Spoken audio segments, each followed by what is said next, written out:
Hi guys, welcome back to the channel. Today we are driving through Portmore, but we want to give you an update on the Ian Fleming International Airport. Now, this airport was recently renovated from the Boscobel Aerodrome to an international airport, but it can't land the big planes because the runway is not long enough. So it can land a 747 that can carry 300 people, but it can land a smaller plane that can carry about 70 people. So this airport, when it was opened, was not intended for the large tourist market that Jamaica has become very famous for. This airport is for a different aspect of the tourism market, which is more the high-end tourist market where people would fly in on smaller planes, a more targeted approach. But it hasn't really picked up. Now, in Jamaica, Sangster International Airport, booming. Norman Manley International Airport, it's busy. But the Sangster International Airport is a lot busier.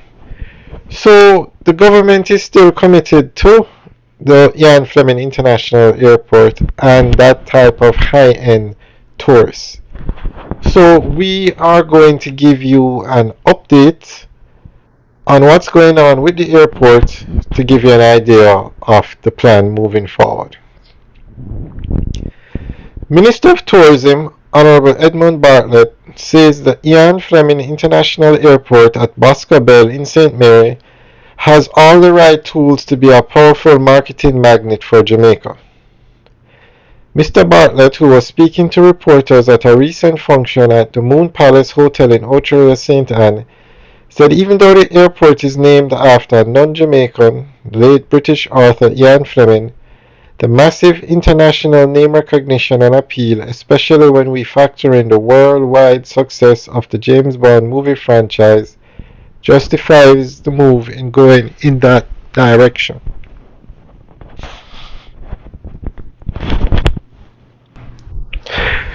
The renaming and upgrading of what was once the Boscobel Aerodrome to the Ian Fleming International Airport, named after the iconic writer and creator of the successful James Bond movies, can be a huge pull factor for Jamaica, Mr. Bartlett said.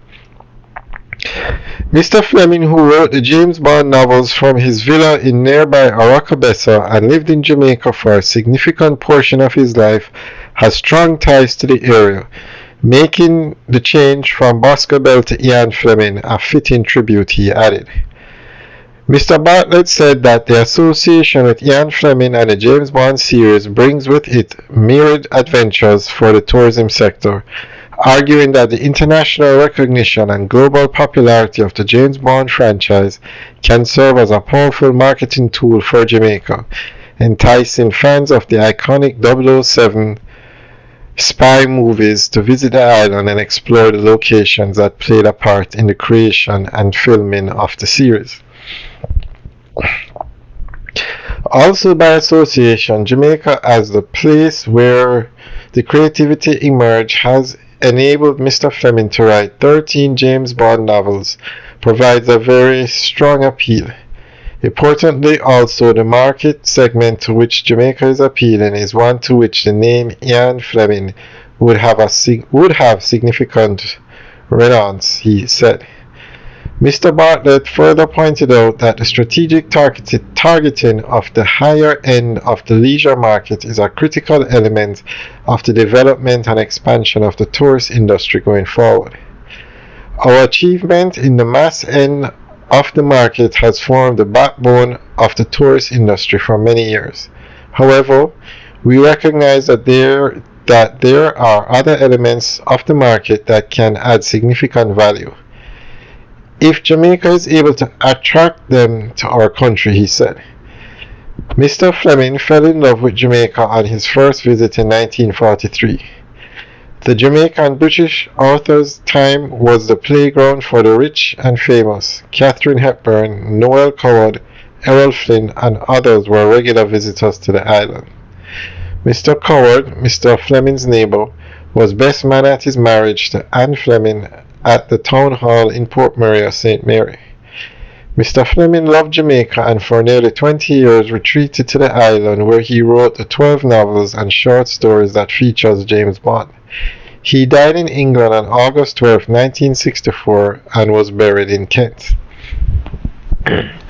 So that's the end of the update. So as you can see, the government is still moving forward with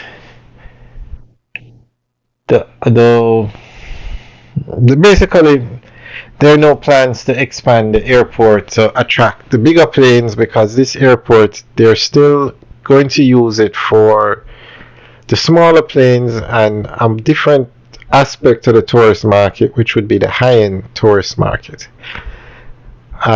We'll keep you guys updated and let you know what's going on. In February, American Airlines is to start flying into this airport, I think twice weekly. We'll do another video on that to give you guys an update on what's going on with that. But outside of that, I don't think there are any regularly scheduled flights into this airport.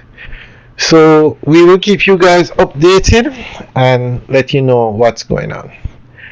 Alright guys, have a good day and leave your comments in the section below. Let us know what you think about the Ian Fleming International Airport and the approach that the government is taking re this airport. Alright guys, have a good day.